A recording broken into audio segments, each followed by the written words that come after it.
Salam alaikum wa rahmatullahi ta'ala wa barakatuh. Au nom de Dieu, le miséricordieux, le très miséricordieux, et que la paix et la bénédiction de Dieu soient sur son prophète et sur toute sa famille. Alors, suite au premier épisode, on continue avec notre dame, qui est notre mère Khadija bint Khuwaylid, la mère de tous les croyants.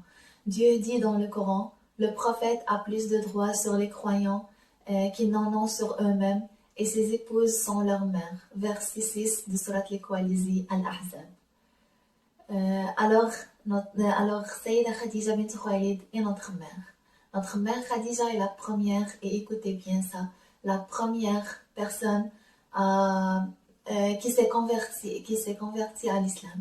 C'est-à-dire, il n'y avait aucun homme avant elle qui s'est converti à l'islam, car vers elle que le prophète, bénédiction de Dieu sur lui, s'est dirigé après la visite de l'archange Gabriel à la grotte de Hira sur la montagne de la lumière. C'est elle qui l'a pris dans ses bras et l'a couvert car il tremblait de peur, et il a apaisé son cœur avec ses célèbres paroles. N'aie pas peur, Dieu ne te mettra jamais à mal, Dieu ne te fera que du bien, car tu aides tes proches, tu soutiens ta famille, tu gagnes honnêtement ta vie, tu maintiens les autres dans la droiture, tu donnes asile aux orphelins, tu dis la vérité, tu ne t'appropries pas frauduleusement les dépôts, tu secours ceux qui n'ont rien, tu fais du bien aux pauvres et tu traites tout le monde avec courtoisie. Rapporté par al-Bukhari.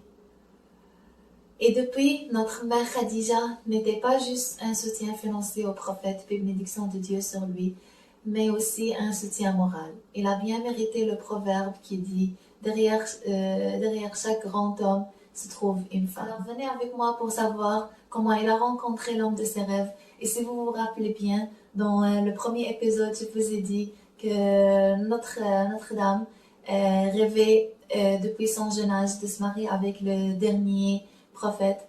Alors, venez pour connaître comment ils se sont rencontrés et dans quelles circonstances ils ont fait leur mariage et combien d'années leur mariage a duré avant la révélation et après, et quels sont leurs enfants, et jusqu'à où notre mère est allée avec son soutien au prophète, paix et bénédiction de Dieu. À 40 ans, notre mère Khadija était déjà une très grande commerçante, très bien connue dans toute l'Arabie.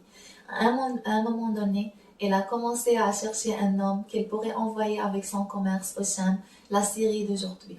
Et bien sûr, tous les grands hommes de la Mecque cherchaient à s'approcher d'elle et à travailler pour elle. Mais notre mère Khadija cherchait un homme en particulier, un homme qui a comme qualité l'honnêteté et la fidélité. Alors toute la Mecque était au courant de ce que notre mère cherchait, et c'est pour cela Abu Talib, l'oncle du prophète, paix et bénédiction de Dieu sur lui, est parti la voir et lui a proposé son neveu. Notre mère Khadija savait comme toute la Mecque que le neveu d'Abu Talib est un homme honnête et fidèle, As-Sadiq al-Amin, et ce sont tout à fait les qualités qu'il cherchait. Alors elle accepta l'offre d'Abu Talib et envoya le prophète, paix et bénédiction de Dieu sur lui, avec tout son commerce, et elle l'accompagna avec son serviteur qui s'appelait Maïsara. Au retour de la caravane de notre prophète, paix et bénédiction de Dieu sur lui et sur sa famille, Maïsara est partie raconter à notre mère Khadija toutes les merveilles qu'elle a vues durant ce voyage avec Mohammed as-Sadiq al-Amin. Après tout ce que Maïsara lui a raconté, et après qu'elle a découvert que cet homme est revenu avec une fortune très grande que ce que ces hommes lui ramenaient d'habitude, notre mère a pris la décision que de cet homme qu'il voulait se marier. Ensuite, et après raconter tout ça à son ami, et lui a demandé d'aller parler avec Mohammed ibn Abdullah pour le mariage. Après avoir appris la nouvelle, le prophète, paix et bénédiction de Dieu sur lui, et lui a répondu qu'il allait discuter avec son oncle Abu Talib. Ensuite, ils sont partis demander notre mère Khadija de ses oncles. Et ils ont organisé un grand mariage qui a duré 25 ans, 15 ans avant la révélation et 10 ans après.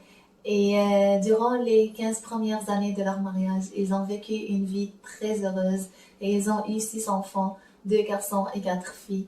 Les garçons sont Al-Qasim et Abdullah, et les filles sont Zainab, Ruqayya, Kalsoum et Fatima Zahra. Avec l'arrivée de la révélation, leur vie a changé. Ils ont commencé à recevoir les gens dans leur maison et pour leur parler de l'islam. notre mère a commencé à aider les musulmans avec son argent au point qu'il était dans le besoin. Elle a tout sacrifié pour l'islam et les musulmans, son argent, son temps et son énergie. Et quand les Qurayshites ont décidé de bannir les musulmans et de les envoyer dans ce qui est aujourd'hui des camps de concentration, notre mère a décidé de suivre son mari et de quitter sa maison et aller vivre avec les musulmans loin de la Mecque, malgré qu'elle aurait pu rester chez elle et personne ne lui aurait causé du tort.